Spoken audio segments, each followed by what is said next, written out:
අයිබෝවන් සස්පල ජීවිද්‍යාව විෂය නිර්දේශයේ නවවෙනි ඒකකය ශුද්‍ර ජීවිද්‍යාවයි මේ ඒකකයේ යටතේ පළවෙනි නිපුණ මට්ටම පිළිබඳව අපිට කලින් අපි ප්‍රශ්නහනකදී අධ්‍යයනය කළා. අපි අනතුරු ඒ ඉතිරි කොටස ආවරණය කිරීමේ බලාපොරොත්තු වෙන්නේ.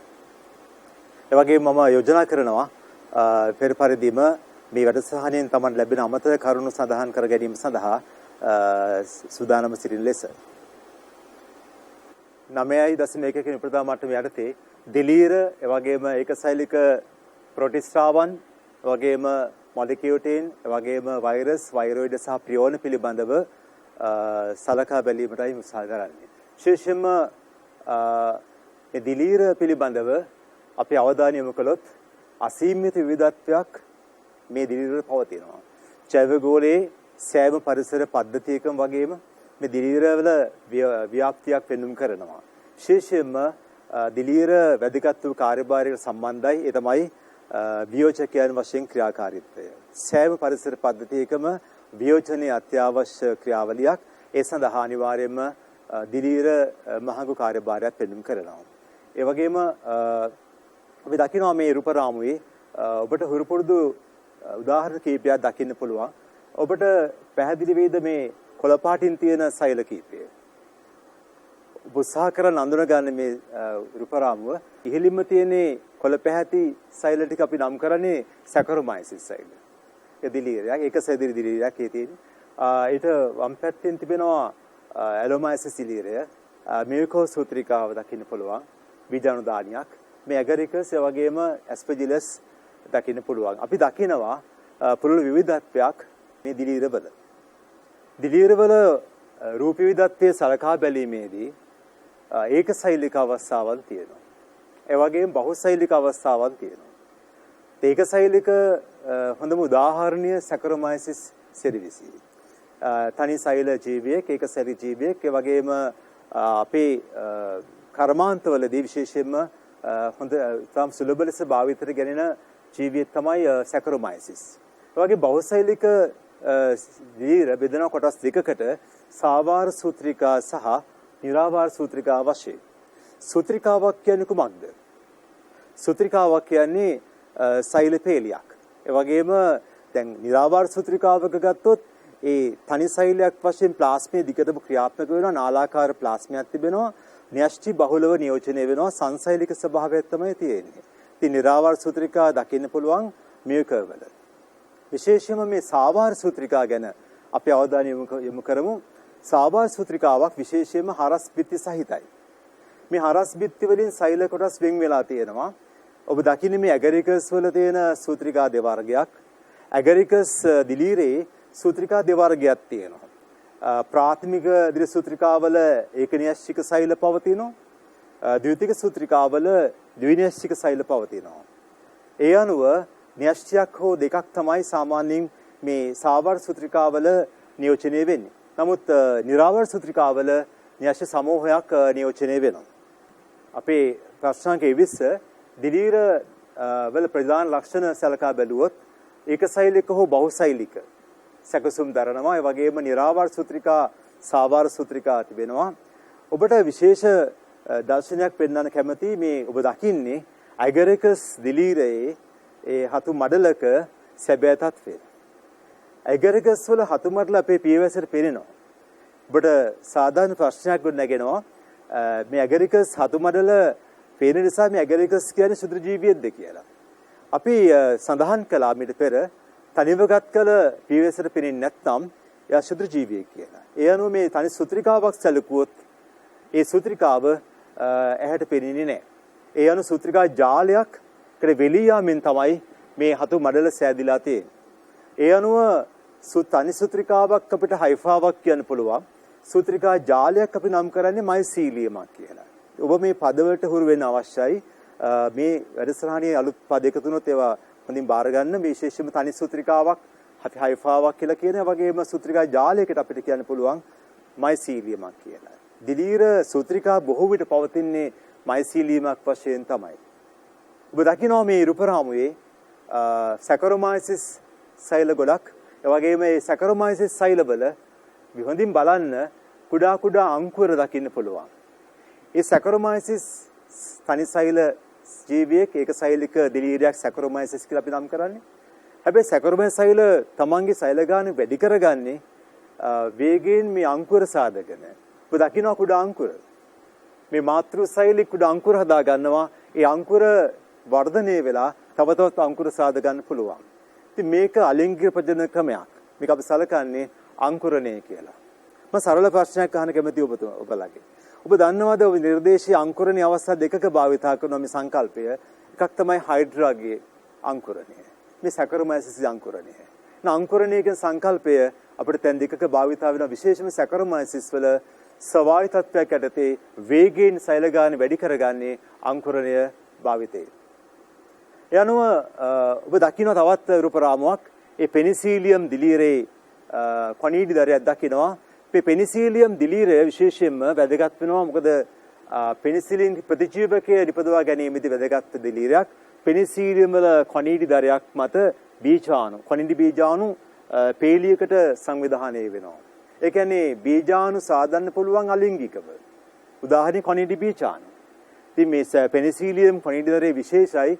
ඒක අතිබිදී ගිය කොනීඩි දරයක් වශයෙන් සලකන්න පුළුවන්. ඒ වගේම මේ දිලීරවල ලිංගික ප්‍රජනන ක්‍රියාවලියේදීත් බීජාණු සාද ගන්න පුළුවන්. විශේෂයෙන්ම ඇස්කමයිකෝටා සමාජිකයන් අස්කස තුල අස්ක බීජාණු අටබැගින් නිපදව ගන්නවා. ඒ අස්කසයන් තුල අස්ක බීජාණු අටබැගින් පවතිනවා. ඒ අනුව පැහැදිලි කර ගන්න අවශ්‍යයි දිලීරවල බීජාණු අලිංගික ප්‍රජනනයේ වගේම ලිංගිකව සාද ගන්න පුළුවන්. කොනීඩි බීජාණු අලිංගික බීජාණු වර්ගයක්. ඒ වගේම අස්ක බීජාණු ලිංගික බීජාණු වර්ගයක්. ඒ වගේම තමයි ඇගරිකස් වල බැසිඩියම මත බැසිලි බීජාණු හතර බැගින් නිපදව ගන්නවා. ඒ බහිරිජන සම්භාවයක් මේ බීජාණුට පවතිනවා. ඔබ දන්නවා දිලීර පෙනුම් කරන පෝෂණ ක්‍රමය කුමක්ද කියලා? පෙනුම් කරන රසායනික විෂම පෝෂී පෝෂණ ක්‍රමය. කාබනික ද්‍රව්‍යයන්ගෙන් තමයි පෝෂණය කාබන් ලබා ගන්නෙත් ඒ වගේම ශක්තිය ලබා ගන්නෙත්. ඒ වගේම පරිසර පද්ධතිවල ප්‍රධාන වියෝජකයන් වශයෙන් අපි සලකන්නේ දිලීර. මේ තමයි දිලීර තමයි මේ ජෛව ගෝලයේ පවතින අංක 1 වියෝජකයා. වියෝජනය කියන්නේ කාබනික මල කාබනික ද්‍රව්‍ය මතට මල දේහ මතට බහිස්සයිලෙන් සෙම් ශ්‍රාවය කරනවා.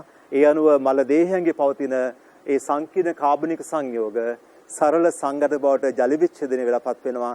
ඒ සරල සංඝටක අවශෝෂණය ලබා ගන්න පුළුවන් දිලීරවලට. ඒ අනුව ද්‍රව්‍ය චක්‍රීකරණයන් සඳහා අනිවාර්යයෙන්ම දිලීරවල දායකත්වයක් තිබෙනවා. ඒ වගේම සමහර දිලීර පරපෝෂීතාවය දක්වනවා. ඒ කියන්නේ සජීව සෛලවල තමයි ධාරක පටකවල ක්‍රියාකාරී වෙන්නේ. අපිට උදාහරණයක් ගන්න පුළුවන් විශේෂයෙන්ම දිලීරවල පරපෝෂී දිලීරත් පවතිනවා. විශේෂ රෝග සාධාරණේ පරපෝෂී දිලීර වලින් ෆයිටොප්තෙරා දිලීරය ආර්ථපල ශාකයට පරපෝෂී දිලීරයක් වෙනවා. ඒ වගේම ඒක සෛලිකයන් විශේෂයෙන්ම ඛණ්ඩනය පෙන්වුම් කරනවා. වගේම අංකුරණය පෙන්වුම් කරනවා. ඒ වගේ සූත්‍රිකාවක් නම් කඩ වීමෙන් කොටස් වලට වෙන් වෙලා ඒ සූත්‍රිකා වලින් නව සූත්‍රිකා සාද ගන්න පුළුවන්. විශේෂයෙන්ම දිලීරවල සහ ඇල්ගී වල අන්‍යෝන්‍යතර සංගමයක් වශයෙන් අපි හඳුනා ගන්නවා ලයිකන. මොකක්ද මේ ලයිකනයක් කියලා කියන්නේ? ලයිකන කියලා කියන්නේ ඇල්ගාවන් සහ දිලීරවල තියෙන අන්‍යෝන්‍යතර සංගමයක්. ඇතැම් විට මේ දිලීර සමග සාන බැක්ටීරියාවන්ගේ නියෝජනයක් තියෙනවා. ඒ වගේම අපි මේ සලකා බලන ඇල්ගී සහ දිලීර වල තියෙන සම්බන්ධතාවය ගැනයි ඔබ දකිනවා ශාක දෙකක තියෙන ලයිකන දෙකක්. ලයිකන වර්ග කීපයක් තියෙනවා කබල හැරති ගොමුවන් සහ පත්‍රාකාර වශයෙන්. නමුත් අපි ඊතරම් දුරට අධ්‍යයනය කිරීම අවශ්‍ය වෙන්නේ නැහැ ලයිකන සම්බන්ධයෙන්. මේ ලයිකන පිළිබඳව අපි සලකා බැලීම අත්‍යවශ්‍යයි පරිසරය හා සම්බන්ධව. විශේෂයෙන්ම ඕනම කටුක පරිසරයකට ලයිකන ළඟා වෙලා එතන ක්‍රියාකාරීමේ හැකියාවක් තියෙනවා. පළමු ජීව නියෝජනීය වශයෙන් ලයිකන ක්‍රියාකාරී වෙනවා. තාම පාෂාණයකට ලයිකන එකතු වෙලා රැඳී සිටීමේදී ප්‍රථම ජීව නියෝජනයේ ලයිකන නියෝජනය වෙනවා. අනතුරුව එතන කුඩා පසක් නිර්මාණය වෙලා ක්‍රමානුකූල වනාන්තරයක් බඩපත් වෙන්න පුළුවන්. එහෙනම් ඕනම කටුක පරිසරයකට ලයිකනයන්ගේ ක්‍රියාකාරීත්වයක් තියෙනවා. ලයිකන වලට පුළුවන් ආක්‍රමණය කරන්න. අපි දන්නවා ඇල්ගාවන් ජීවත් වෙන ජලය තුළ මේ ලයිකන සංගමය සාදා ගැනීම තුළ ඒ දිලිර සමග සම්බන්ධ වෙලා ඇල්ගාවන්ට පුළුවන් භෞමික පරිසර ළඟා වෙන්න.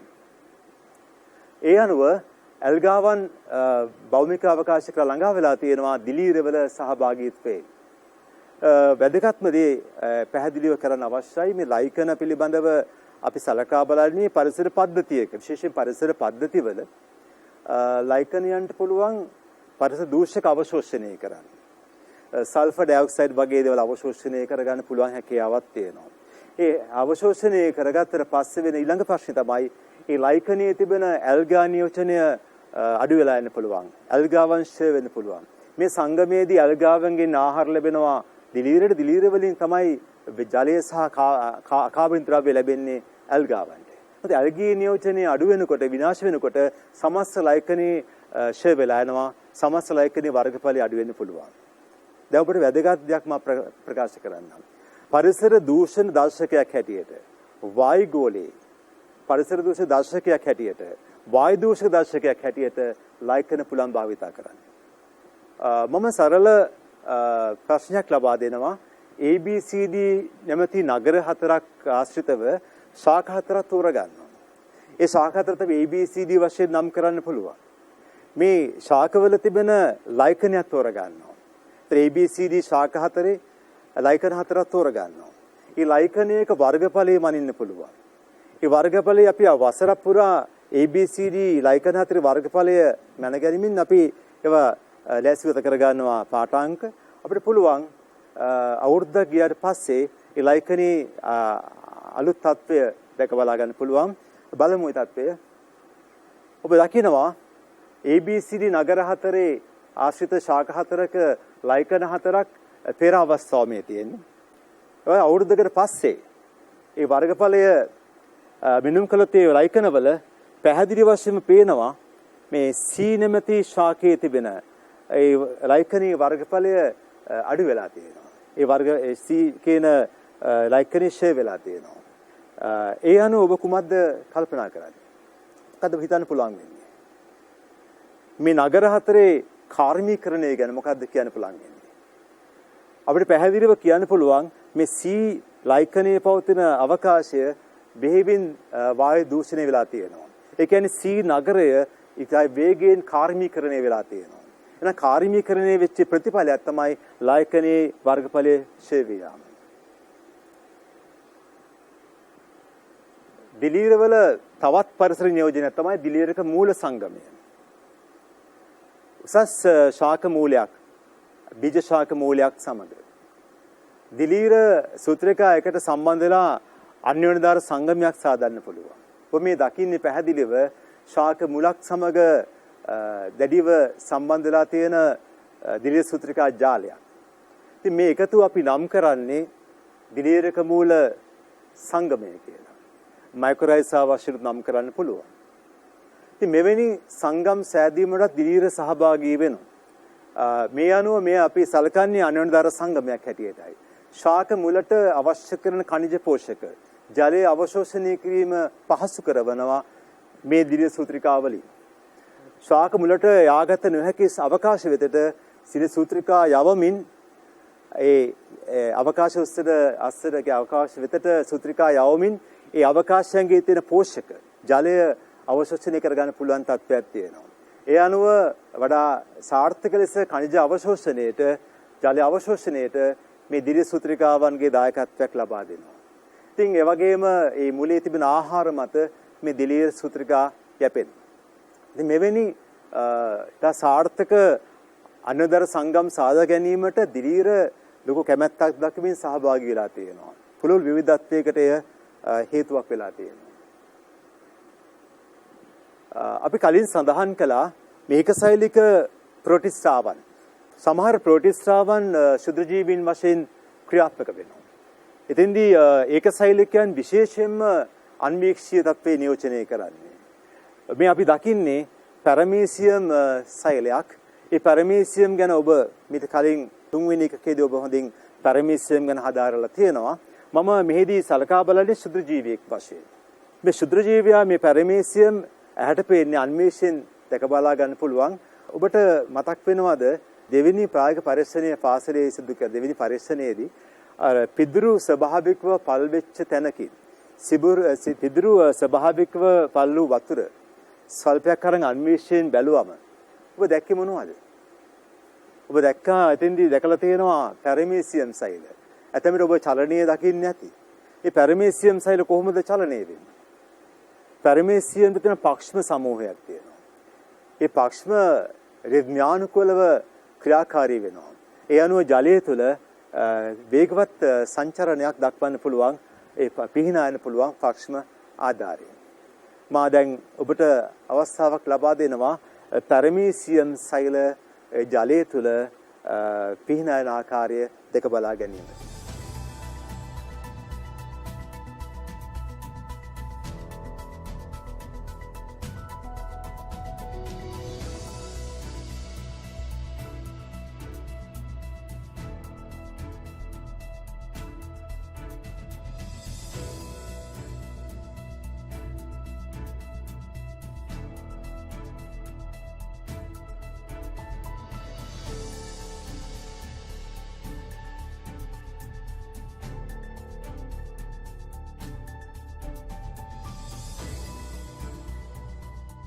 හොඳයි.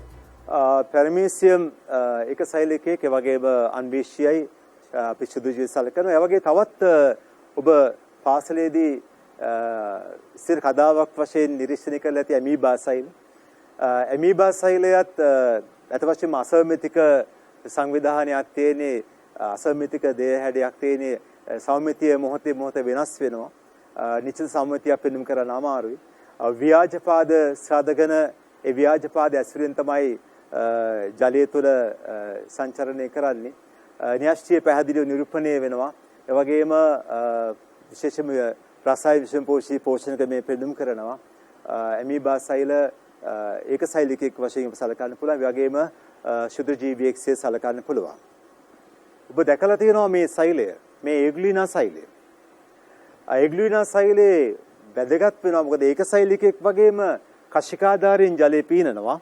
ඒ වගේම තමයි ඒග්ලිනා සෛලයේ විශේෂයෙන්ම මේ හඩතලව ධර්මෙන් ප්‍රභාස්වයන් පෝෂී පෝෂණය පෙන්වුම් කරනවා. ඒ තරම් නෙවෙයි. ඒග්ලිනාට පුළුවන් ආහාර අධිග්‍රහණය කරන්න පුළුවන්. ඒ කියන්නේ විෂම පෝෂී ලෙස ජීවත් වීමේ හැකියාව තියෙනවා. ඒ නිසා අපි ඒග්ලිනා සලකන්නේ මිශ්‍ර පෝෂී පෝෂණය දක්වන ජීවියෙක් හැටියටයි. මෙයා ඒකසෛලිකෙක් වගේම ශුද්‍ර ජීවියෙක්සිය අපි සලකනවා.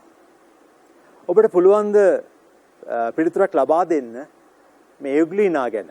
ඒග්ලිනා ප්‍රථමවට කවුද නිරීක්ෂණය කළේ? මුලින්ම කවුද ඒග්ලිනාව නිරීක්ෂණය කරලා තියෙන්නේ? මොහොතක් කල්පනා කරන්න.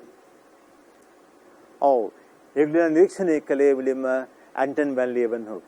එතුමාගේ කාච පද්ධතිය හරහා ප්‍රථම වතාවට ඒග්ලිනා නිරීක්ෂණය කළා. තවත් ඒකසෛලික ප්‍රොටිස්ටාවෙක් ක්ලොරොෆයිටා වංශයේ සමාජිකයෙක් කශිකා දෙකක් තියෙනවා. ඒ වගේම කෝප්පාකර හර්තලාවයක් තියෙනවා. ඒ වගේම ඒක න්‍යෂ්ටික තත්වයක් පෙන්වුම් කරනවා. කශික ආධාරයෙන් ජලය තුල පිහිනාගෙන යනවා. ඉතින් මේ තවත් ඒකසෛලික ප්‍රොටිස්ටාවෙක් ඒ වගේම ප්‍රභාස්වයන් පෝෂී පෝෂණය පෙන්වුම් කරනවා. ඔබට පුළුවන් ද මතක් කරන්න මේ ප්‍රභාස්වයන් පෝෂී මෙන්න මේ ක්ලැමිනෝරස් දක්වන චලනය කුමක්ද කියලා. මතක් කරන්න. මේ ජීවියා දක්වන චලනය ප්‍රභාසාරවසර චලනයක් සිය අපි සලකනවා. ධන ප්‍රභාසාරවසර වෙනවා. ඒ කියන්නේ ආලෝකයේ දෙසට ගැලපෙන ආලෝකමත් ප්‍රදේශයකට ජලය තුලින් කශික ආධාරයෙන් පිහිනා යාමේ හැකියාව පෙන්වුම් කරනවා. මේක සෛලික ප්‍රොටිස්ටාවෙක් ප්‍රභාසාරවසරණය දක්වන ජීවි. ප්‍රොටිස්ටාවන්ගේ සමහරු සූත්‍රිකාකාරයි. මේ ඔබ දකින්නේ ස්පයිරෝගයිරා සූත්‍රිකාවේ රූප රාමුවක්. සූත්‍රිකාවක් කියේ සෛල පේලියක්. ඒ සෛල පේලිය එකිනෙට යාවෙලා තියෙනවා. ඒ වගේම ස්වාධීනව තම සෛලවල ඒ පරිවෘත්තිය සිදු කර ගන්නවා. එකට සම්බන්ධ වෙලා සූත්‍රිකාවක්සේ ක්‍රියාත්මක වෙනවා. ඒ වගේම විශේෂ ලක්ෂණය තමයි පීත පටිහැඩති හඩතලව දෙකක් හෝ කීපයක් නියෝජනය වෙනවා. ඒ වගේම න්‍යෂ්ටියක්, ඒ වගේ පර්යන්ත සෙල් ප්ලාස්මයක්, විශාල රිත්කයක් දකින්න පුළුවන්. මේ සෛල තුල ස්පයිරෝගරා කියන්නේ අන්වීක්ෂීය මට්ටමේ පවතින සුත්‍රිකාකාර ප්‍රෝටිස්ටාවි. ඔව් ප්‍රෝටිස්ටාවන් පිළිබඳව සැකෙවින් සඳහන් කරන ප්‍රශ්නයක් ලබා දුන්නොත් අපි ඒක සෛලික බව කියන්න පුළුවන්. ඒ වගේම සංචරණ ආකාරය සඳහන් කරන්න පුළුවන් ව්‍යාජපාද මගින් ඇමීබා ව්‍යාජපාද මගින් සංචරණය කරනවා. ඒ වගේම පාක්ෂමාධාරයෙන් පැරමීසියම්, කශිකාධාරයෙන් යුග්ලීනා, ඒ වගේම තනිව හෝ ඝනාවාසී ජීවත් වීමේ හැකියාව තියෙනවා. ඇතැම් විට සුත්‍රිකාකාර ස්වභාවය නිරූපණය කරනවා. ප්‍රභාස්වයංපෝෂී, ඒ වගේම විෂමපෝෂී, ඒ වගේම මිශ්‍රපෝෂී විවිධාකාර පෝෂණම පෙන්වුම් කරන ප්‍රෝටිස්ටාවන්.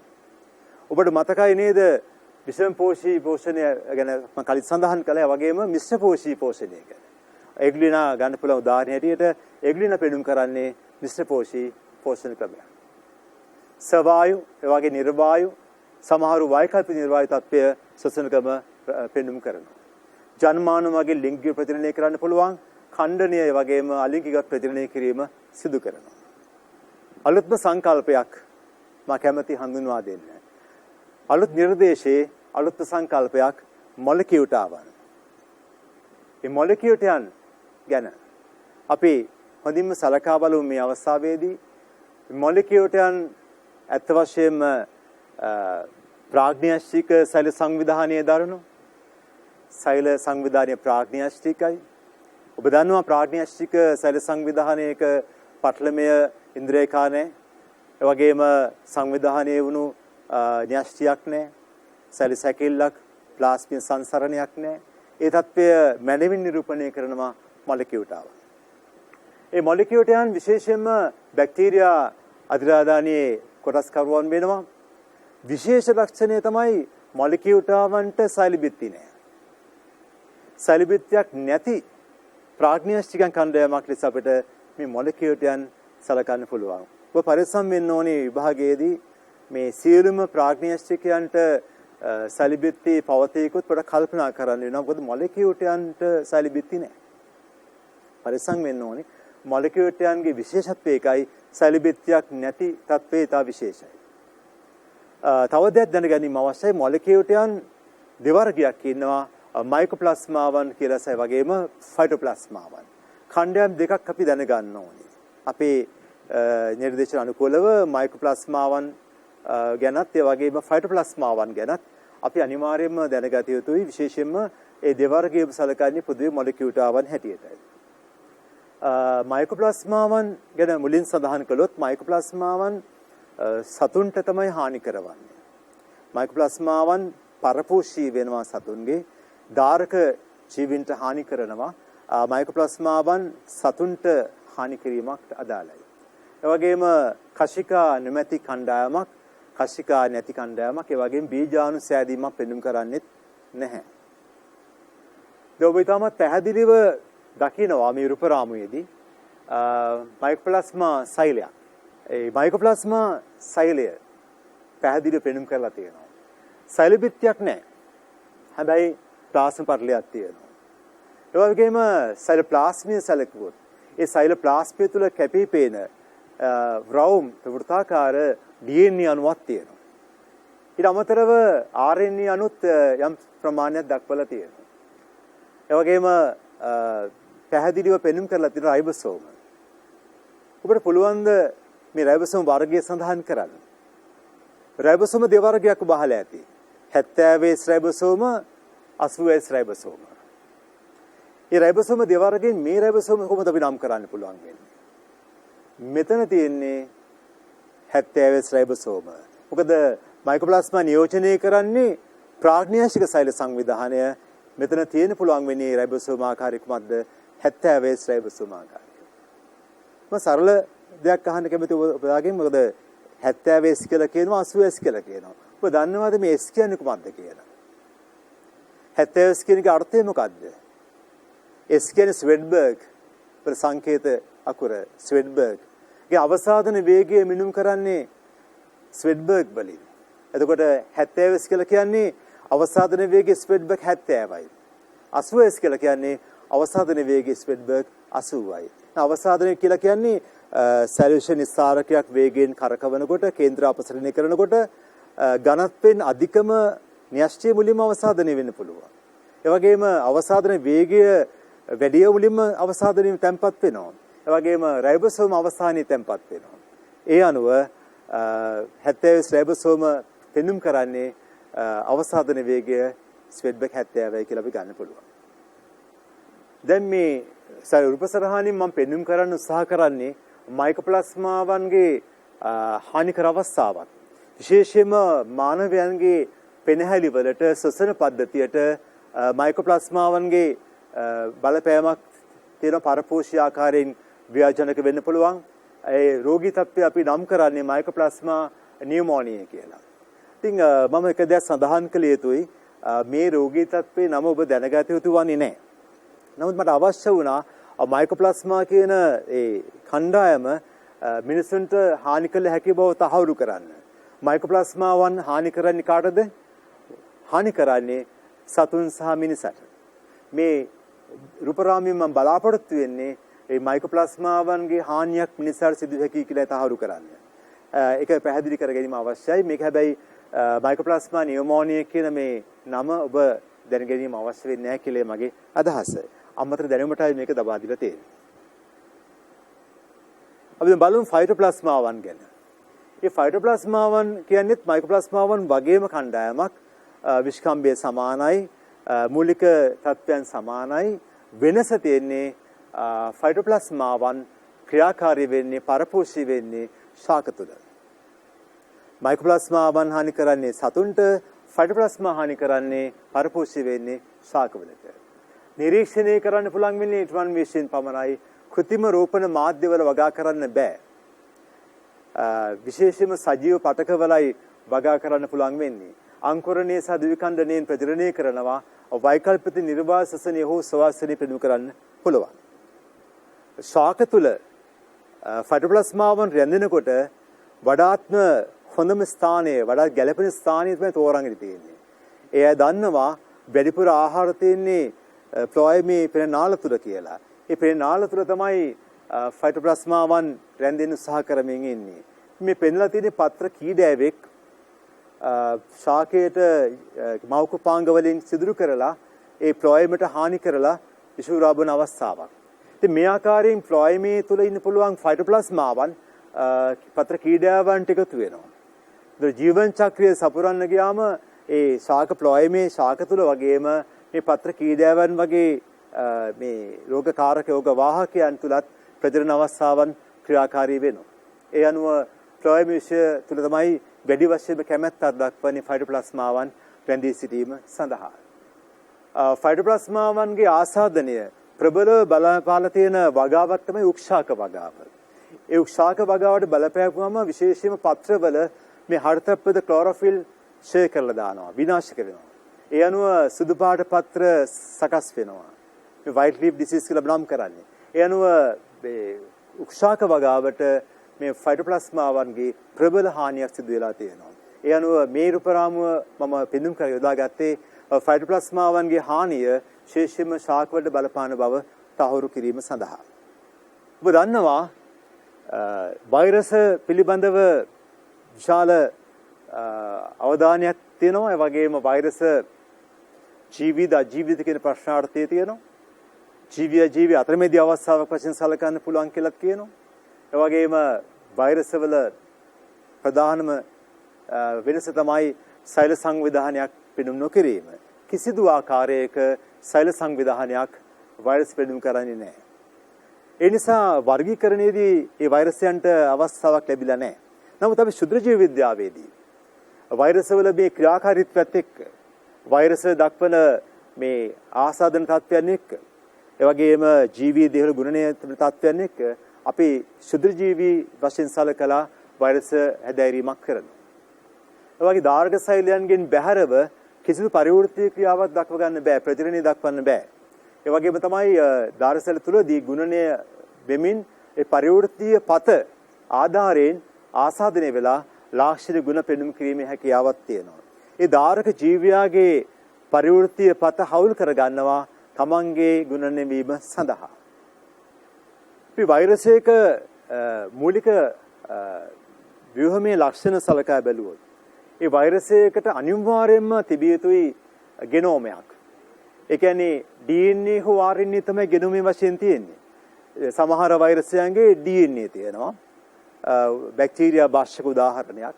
සමහර වෛරස් වල RNA තියෙනවා. විශේෂ ශාක වෛරස් වලට ශාක වෛරසයන්ගේ RNA තියෙනවා. ඒවා සමහර සත්ව වෛරසත් RNA නියෝජනය වෙනවා. එහෙනම් මතක තියාගන්න වෛරසයක වෛරස් අංශුවක DNA හෝ RNA තමයි නියෝජනය වෙන්නේ. අනිවාර්යයෙන්ම ගෙනෝමයේ සඳහන් කළ යුතුයි වෛරසයක. ඒ ගෙනෝමයට බාහිරින් ගෙනෝමය ආවරණය කරගෙන විශේෂයෙන්ම කැප්සිඩයක් තියෙනවා, ප්‍රෝටීනමය කැප්සිඩයක් තියෙනවා. ඒ ප්‍රෝටීන කැප්සිඩය කැප්සමියර් වලින් තමයි සකස් වෙලා තියෙන්නේ. අදාළ කැප්සිඩයට නිශ්චිත කැප්සමියර් සංඛ්‍යාවක් නියෝජනය වෙනවා. ඒ අනුව වෛරස් ආකාරය අනුව ඒ කැප්සමියර් සංඛ්‍යාව වෙනස් වෙනවා. අනිවාර්යයෙන්ම මේ ප්‍රෝටීනමය කැප්සිඩයයි එවැගේම ගෙනෝමයයි අදාළ විය යුතුයි වෛරස් අංශ සඳහා. සමහර වෛරස්වල මේ වගේ ආවරණයක් තියෙන්න පුළුවන්. මේ ආවරණය ෆොස්ෆොලිපිඩ දියුස්තරයක් වශයෙන් සලකන්නත් පුළුවන්. ඒ ෆොස්ෆොලිපිඩ අණු වලින් සකස් වෙච්ච වෙනම ආවරණයක් තියෙන්න පුළුවන් මේ කැප්සිඩය ආවරණය කරගෙන. ඒ ආවරණයක් පවතිනකොට ඒක අපි ආවර්ත වෛරසයක් කියලා කියනවා. මෙයාගේ ආවරණයක් තිබෙනවා නම් ඒක ආවර්ත වෛරසයක් වෙනවා. ඒ ආවර්ත වෛරසයක අපි දකිනවා මෙයයි කන්ටක. ඒ කන්ටක ග්ලයිකෝප්‍රෝටීන් කන්ටක වෙන්න පුළුවන්, ලිපෝප්‍රෝටීන වෙන්න පුළුවන්. කොහොමුණත් මේ කන්ටක නියෝජනයක් දකින්න පුළුවන් ආවර්ත වෛරසයන් වල. ඔබ දැනගත යුතුයි අනිවාර්යයෙන්ම වැදගත් කරුණු කීපයක් වෛරස් සම්බන්ධයෙන්. වෛරස් සියල්ලක්ම අනිවාර්ය පරිපෝෂිතයන් වෙනවා. ඒ වගේම න්‍යෂ්ටික අම්ල මධ්‍ය හරයක් තියෙනවා. ඒ වගේ ප්‍රෝටීනමය කැප්සිඩයක් අනිවාර්යෙන් පවතිනවා. ඒ වගේ ප්‍රවේණික ද්‍රව්‍ය ලෙස DNA හෝ RNA වල නියෝජනයක් තියෙනවා. රිවර්ස් ට්‍රාන්ස්ක්‍රිප්ටේස් කියන එන්සයිම් එක. ඔබ දන්නවා ප්‍රෝටීන සංශ්ලේෂණයේදී න්‍යෂ්ටිය තුළ අපි දන්නවා DNA වලින් mRNA අණු සංශ්ලේෂණය වෙනවා. ඒ වගේම මෙතනදී පිටපත් වීමක් සිදු වෙනවා. එතෙන්දී වැදගත් වෙන්නේ RNA පොලිමරේස් කියන එන්සයිම. නමුත් එතෙන්දී වෙන DNA මගින් RNA සංශ්ලේෂණයට උත්තේජනය කරනවා RNA පොලිමරේස් එන්සයිම. දැන් වෛරසයන් තුළ තියෙනවා තවත් එන්සයිම් එකක්. රිවර්ස් ට්‍රාන්ස්ක්‍රිප්ටේස්. මේ විශේෂ එන්සයිම් එකක්. මේ එන්සයිමෙන් උත්ප්‍රේරණය කරන්නේ කුමක්ද? වෛරසයේ තියෙන RNA වලින් පුළුවන් DNA සංශ්ලේෂණය කරගන්න. RNA වලින් DNA සංශ්ලේෂණය කිරීමට තමයි ඒ උත්ප්‍රේරණය කිරීමට තමයි රිවර්ස් ට්‍රාන්ස්ක්‍රිප්ටේස් කියන එන්සයිමය අදාළ වෙන්නේ. මේ වෛරසයන්ගේ කැප්සිඩ වල තියෙන නිර්මාණය මත විශේෂ රූප විද්‍යාත්මක සම්මිතික ආකාර දෙකක් අපිට හඳුනා ගන්න පුළුවන්. හෙලිකල් ආකාරය, එවැගේම අයිකෝසොහීඩ්‍රන් කී තත්ත්වය. මේ සලකා බලලා තියෙන්නේ වෛරසයන් කැප්සිඩ වල තියෙන ස්වභාවය මතයි. කැප්සිඩයන්ගේ තියෙන සම්මිතික ආකාරයන් දෙකක් දක්වන්න පුළුවන්. ප්‍රධාන වශයෙන් හෙලිකල් ආකාරය සහ අයිකෝසොහීඩ්‍රන් කියන ආකාරය. ඒ සම්මිතික ආකාරන අදාළව රූපී ආකාර හතරක් වෙන් කර දක්වන්න පුළුවන්. හෙලිකල් වෛරස දිගු නම්‍යශීලී දෘಢ දණ්ඩක් වශයෙන් පවතින පුළුවන්. ඒ වගේම ජලබීතිකා වෛරස උදාහරණයක්. අයිකෝසොහීඩ්‍රන් තත්ත්වයේ බහුතල තත්ත්වය කියලාත් කියනවා. එඩ්නි වෛරසයේ ගන්න පුළුවන් උදාහරණයක් හැටියට. ආවර්ත වෛරස ගෝලාකාරී දල වශයෙන් කැප්සිඩකින් වට වෙලා තියෙනවා. ඒ වගේම හර්පීස් සිම්ප්ලස් වෛරසයේ උදාහරණයක්. ඒ වගේම සංකීර්ණ වෛරස විශේෂයි සඳහන් කරන්න ඕනේ බැක්ටීරියා භාෂක වෛරසය සංකීර්ණ වෛරසයක් වෙනවා. මොකද අත්‍යරික කීපයක් සම්බන්ධ වෙනවා මේ සංකීර්ණ වෛරස සකස් වීම සඳහා. ඔබ දන්නවා කොරෝනා වෛරසය ඒ වගේම ඒඩ්ස් වෛරසය විශේෂයි රෝග දෙකක් සම්බන්ධයෙන්. මේ වෛරසයන් දෙකම විශේෂ RNA අණු නියෝජනය වෙනවා. RNA සහිත වෛරසයන් දෙකක්. ඒ වගේම නියුක්ලියෝකැප්සිඩයකින් මේ වට වෙලා තියෙනවා. මේක ආවර්ත වෛරසයන් වශයෙන් අපිට සලකන්න පුළුවන්. බැක්ටීරියා භක්ෂක වෛරසය. ඒ බැක්ටීරියා භක්ෂක වෛරසය විශේෂ හැඩයක් පෙන්වුම් කරනවා. ඒ වගේම සංකීර්ණ වෛරසයක් අපි සලකනවා. බැක්ටීරියා භක්ෂක වෛරසයක හිස ප්‍රදේශයේ වගේම වලිග කොපුව එවැගේම පාද තන්තු වශයෙන් ප්‍රධාන කොටස් තුනක් වෙන් කර ගන්න පුළුවන්. ඔබ උසස් පෙළ නිර්දේශය යටතේ මේ සංකීර්ණ ව්‍යුහය පිළිබඳව අවධානයක් දක්වන්න පුළුවන්. මම මේ අමතර දෙනකොට මේක දීලා තියෙන්නේ. නමුත් ඔබ දැනගත යුතුයි අනිවාර්යයෙන්ම හිස එවැගේම වලිග කොපුව සහ පාද තන්තු පවතින බව. විශේෂයෙන්ම මේ පතුල් තැටියක් ඒකට සම්බන්ධ වෙච්ච කණ්ඩක තියෙනවා. ඉතින් මේ ව්‍යුහය වැදගත් වෙනවා විශේෂයෙන්ම දාරක බැක්ටීරියා සෛලයක් වෙත ළඟා වෙලා ඒ සම්බන්ධ වෙලා ඒ නිවේශනය කිරීම සඳහා දීන යනු මෙන්න මේ සැකසුම වැදගත්කමක් තියෙනවා. අපේ නිර්දේශ අදාළව වෛරස් වල ගුණනය පිළිබඳව අපි අධ්‍යයනය කළ යුතුයි. ඒ ගුණනය සිදු වෙන්නේ විශේෂම දාරක බැක්ටීරියා සැල තුළ. අපි යොදාගන්නේ බැක්ටීරියා භක්ෂක වෛරසය මේ සඳහා. බැක්ටීරියා භක්ෂක වෛරසය දාරක බැක්ටීරියා සෛල තමයි යොදාගන්නේ ගුණනය වීම සඳහා. දාරකයා වෙන්නේ බැක්ටීරියා සෛලය, වගේම වෛරසය වෙන්නේ බැක්ටීරියා භක්ෂක වෛරසය. බැක්ටීරියා භක්ෂක වෛරස ගුණනය වීම සඳහා යාන්ත්‍රණ දෙකක් සම්බන්ධ කරගන්න. එක යාන්ත්‍රණයක් අපි නම් කරනවා ව්‍යංශ ජනක චක්‍රය ලෙස. ව්‍යංශ ජනක චක්‍රය. ලයිසෝජෙනික් සයිකල්. අනිත් චක්‍රය සලකන්නේ ජාරක චක්‍රය, ලයිටික් චක්‍රය වශයෙන්. මේ චක්‍ර දෙකේ වෙනසක් තියෙනවා. ජාරක චක්‍රයේදී දාරක බැක්ටීරියා සෛලයට විශාල හානියක් ගෙන දෙමින් ඒ සෛලය තුල ගුණනය වෙලා ඒ බැක්ටීරියා සෛලය විනාශයටපත් කරමින් ඒ භක්ෂක වෛරසංශුන් බැහැර වෙනවා. ඒ ජාරක චක්‍රයේදී ජාරණයක් වෙනවා. ඔබ දැනගත යුතුයි ජාරණය කියන්නේ කුමක්ද කියන එක. ජාරණයට ජීර්ණය හවුල් වෙනවා. ඒ වගේ විනාශයකොත් එක්ක තමයි ජීර්ණය සිදුවන්නේ. ඒ අනුව බැක්ටීරියා භක්ෂක වෛරසවල අපිට නියමිත වෙලා තිබෙනවා මේ ජාරක චක්‍රය පිළිබඳව යම් අවබෝධයක් ලබා ගැනීම. ව්‍යංශජනක චක්‍රයේදී අපි දැනගන්න ඕනේ මේ බැක්ටීරියා භක්ෂක වෛරසයේ DNA අණුව ඇතුළු කරලා පස්සේ බැක්ටීරියා සෛලය තුළට ඒ DNA අණුව බැක්ටීරියා සෛලයේ DNA එක්ක කියලා බද්ධ වෙනවා. ඒ බද්ධ වෙලා තනි ඒකකයක් ලෙස ක්‍රියාකාරී වෙනවා.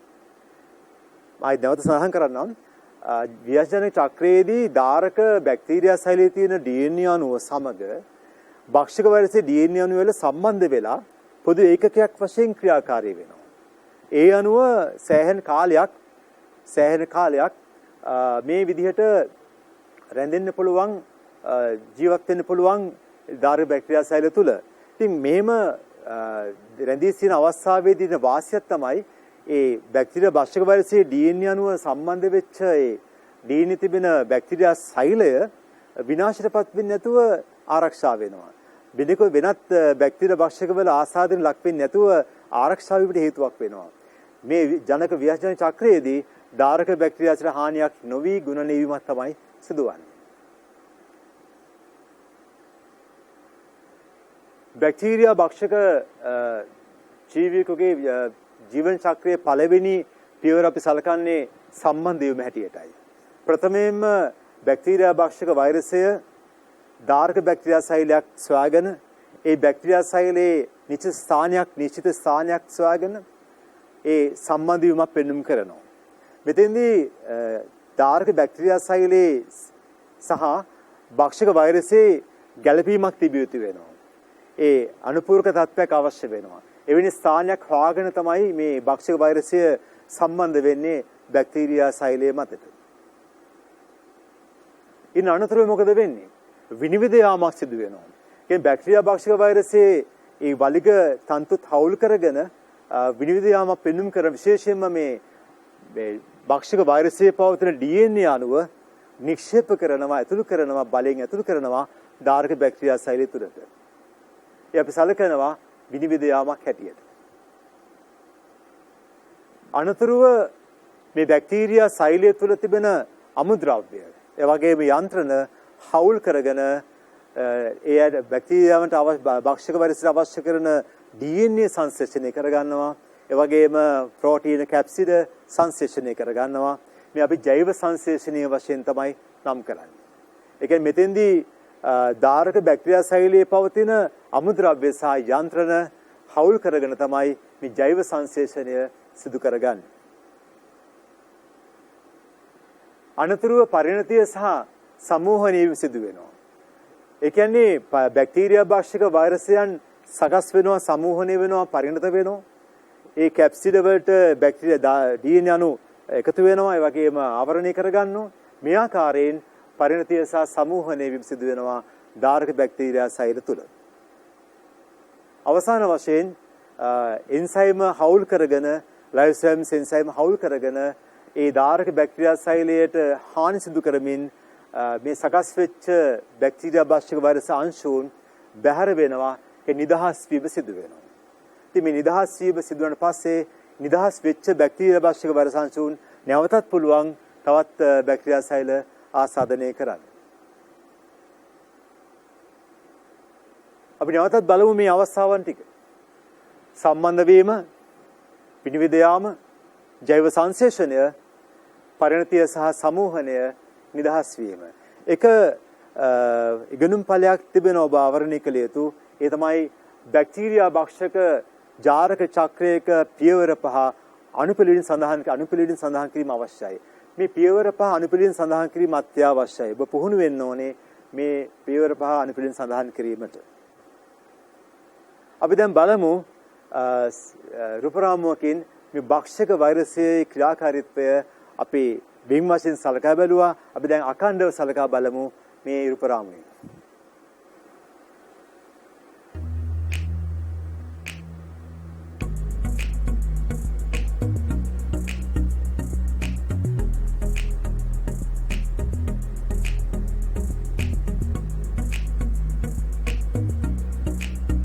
සම්බන්ධ වෙනවා මේ මොහොතේදී නිවේශන සිදු වෙනවා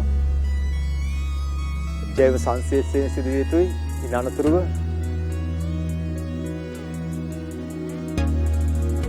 ජෛව සංශ්ලේෂණය වෙනවා,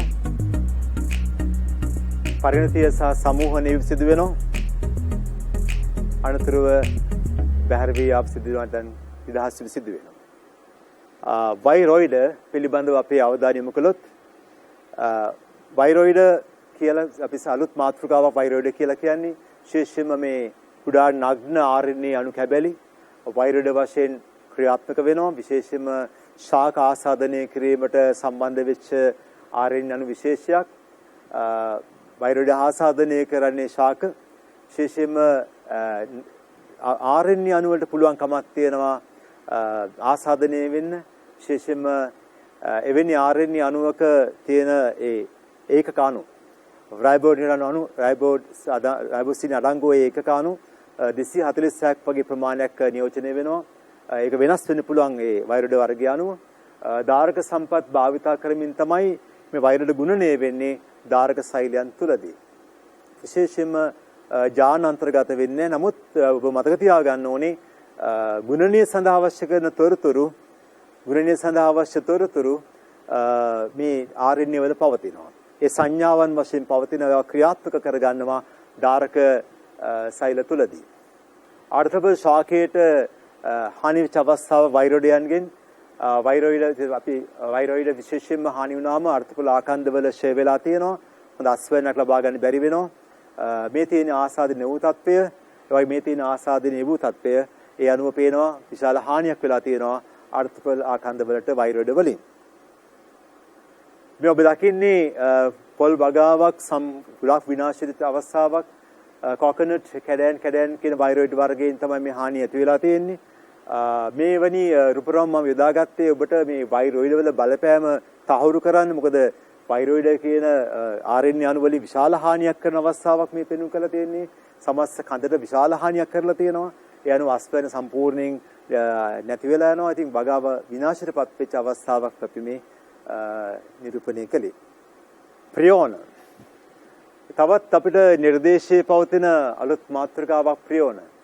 ප්‍රියෝන ආසාදක අංශ විශේෂයක් අපි සලකනවා. ප්‍රෝටීන වලින් සෑදිලා තියෙන්නේ. කුඩාම ආසාදක අංශ විශේෂය සලකන්නේ ප්‍රියෝන. ඒ අනුව නැනෝමීටර් 10ක විතර ප්‍රමාණයක ප්‍රියෝන තමයි අපිට හමු වෙන්නේ. විශේෂයෙන්ම වෛරස් වල ප්‍රමාණය අපිට අවබෝධයක් ඇති නැනෝමීටර් 20 ඉඳන් 300 දක්වා පරාසය දාලයි වෛරස් වල ප්‍රමාණය, ප්‍රියෝන වල ප්‍රමාණය 10 නැනෝමීටර් තරම කුඩා ගයක් වෙනවා. ඉතින් ධාරක ජානවල ආධාරයෙන් තමයි ප්‍රතිවලිත වෙන්නේ. ඒ වගේම ඇතැම් පක්ෂීන්, ඒ වගේම මැමේලියාවන්ට, ශිරපායින්ට දරුණු බලපෑම් ඇති කරනවා ප්‍රියෝන වලින්.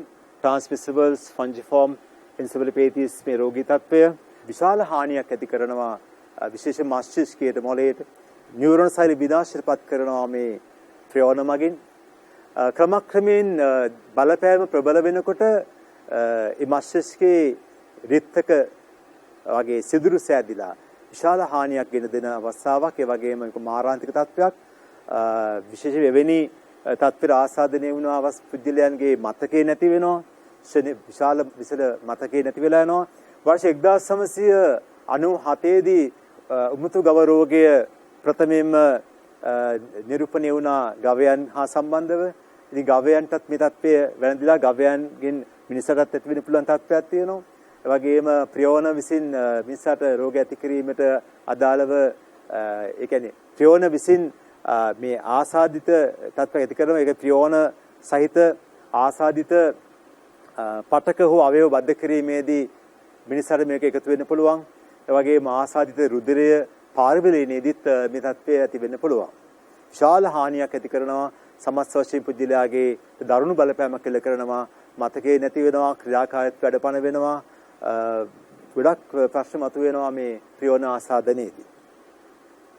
ඔබට මා මේ පැහැදිලිව නිරූපණය කරන්නේ ප්‍රියෝන ආසාදනය වෙච්ච මස්තිෂ්කයක වෙනස. මේ ඔබ දකින්නේ නිරෝගී මස්තිෂ්කයක අන්වායම් දික්කඩක්. මේ දකින්නේ හානියට පත්වීම පවතින අවස්ථාවක්. ඔබ දකිනවා පැහැදිලි වශයෙන්ම මේ ආකාරයේ අවකාශයන් සකස් වෙනවා. ප්‍රබල ලෙස අවකාශ සකස් වෙවි මස්තිෂ්කයේ දරුණු හානියක් වෙන තමයි මේ පෙන්눔 කරලා තියෙන්නේ. ප්‍රියෝන වල හානිය මේ ආකාරයෙන් එළවෙන්නේ මස්තිෂ්කයේ හා මොළේ හා සම්බන්ධවයි ක්‍රියාකාරී වෙන්නේ. අපි දැන් බලමු සරල ලැබීමකට සම්බන්ධ වෙමු. ඔබ දැන් මාත් සමග මේක කොටස අධ්‍යයනය කළා. ඔබට අවස්ථාවක් ලබා දෙනවා ඉක්මනින් පිළිතුරු මම යෝජනා කරන්න. ප්‍රියෝන යනු මොනවාද කියන ප්‍රශ්නය. මේ ප්‍රශ්නේ 2018 දී ලැබුණු ප්‍රශ්නයක්. ප්‍රියෝන යනු මොනවාද? පිළිතුර වුණේ ආසාදක ප්‍රෝටීනමය අංශ විශේෂයක් කියලා සැලකන්නේ. සරල පිළිතුරක් බලාපොරොත්තු වුණා. ආසාදක ප්‍රෝටීන අංශ විශේෂයක් කියලා බලාපොරොත්තු වුණේ. මිනිසාගෙන් මිනිසාට ප්‍රියෝන සම්ප්‍රේෂණය වෙන්නේ කෙසේද කියලා අහනවා. ඉතින් අපි දන්නවා ආසාදිත පටක අවයව බද්ධ කිරීමේදී, ඒ වගේම ආසාදිත රුධිරය පාරවලීදී තමයි මේ තත්ත්වය ආසාදින අවස්ථාව තියෙන්නේ. ප්‍රියෝන මගින් නැති කරන ලබන රෝගයක් සඳහා නිසුණක් ලබා 2014 වර්ෂයේ ප්‍රශ්නේ. Creutzfeldt-Jakob disease, transmissible fungiform encephalopathies, උමුතු ගව රෝගය. ගවයන්ට සකස් වෙච්ච ඒ රෝගී තත්ත්වයේ උමුතු ගව රෝගයයි ඒ නම් තුන එකක් සඳහන් කරන්න පුළුවන්. මම අතිරේකව ප්‍රශ්න කිහිපයක් ඔබට බාර දෙනවා. මේ ප්‍රශ්නේ පිටපත් කරගෙන මේ සඳහා පිළිතුරු සංවිධානය කරගන්න අවශ්‍යයි. මොකද ඉගෙනුම්ඵල 8ක් ගැන මම සඳහන් කළා. එයින් ඉගෙනුම්ඵල වලින් සකස් වෙච්ච ප්‍රශ්නාවලියක් මේ තියෙන්නේ. මේ ප්‍රශ්නේ පිටපත් කරගෙන සම්පත් ග්‍රන්ථය පරිශීලනය කරමින් පිළිතුරු ලබා දීම අත්‍යවශ්‍ය වෙනවා. මොකද සම්පත් ග්‍රන්ථය මත පිළිතුරු සංවිධානය කරන්න වඩාත් යෝග්‍ය වෙනවා. ශුද්ධ ජීවීන්ගේ ස්වභාවය කෙටියෙන් සඳහන් කරන්න කියනවා.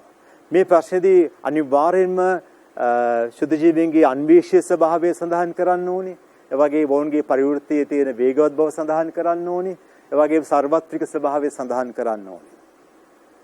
ප්‍රශ්න 2 ශුද්ධ ජීවී වර්ග සඳහන් කරන්නේ මේ තවත් ගුණඵලයක් සංවිධානය කරගත යුතු. අපි දන්න බැක්ටීරියා, දිලීර, වෛරස් ඒ නාමාවලිය යොදන්න පුළුවන් ශුද්ධ ජීවීන්ගේ වර්ග සම්බන්ධව. තවත් වැදගත්ම ගුණඵලයේ වශයෙන් මා සලකන්නේ මේ ශුද්ධ ජීවීන්ගේ රූපීය පෝෂණ සහ කායකර්ම විවිධත්වයේ කෙටියෙන් පැහැදිලි කරන්න කියන ප්‍රශ්නේ. ඔව් ශුද්ධ ජීවීන්ගේ රූපීය එවැගේම පෝෂණ එවැගේම කායකර්ම විවිධත්වය මෙය රචනාවක් ලෙස ලැබෙන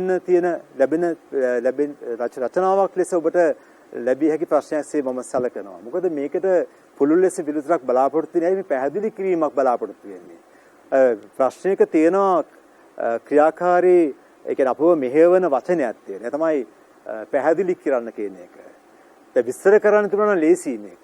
පැහැදිලි කරන්න කිව්ව නිසා අපි බලාපොරොත්තු වෙනවා සවිස්තරාත්මකව විශේෂණ බලාපොරොත්තු වෙනවා විශේෂම රූපීය විදත්වය එවැගේම පෝෂණ විදත්වයේදී අනිවාර්යයෙන් පෝෂණම 4 ගැන සඳහන් කරන්න ඕනි.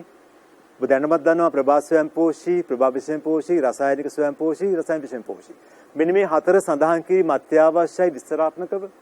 එවැගේම කායකර්ම විදත්වය. ඒක එපාට ළමන මතක් වෙන්නේ නැහැ ලේසියෙන්. කායකර්ම විදත්වයේදී අනිවාර්යයෙන් ශ්වසන ක්‍රම 4 සඳහන් කරන්න ඕනේ.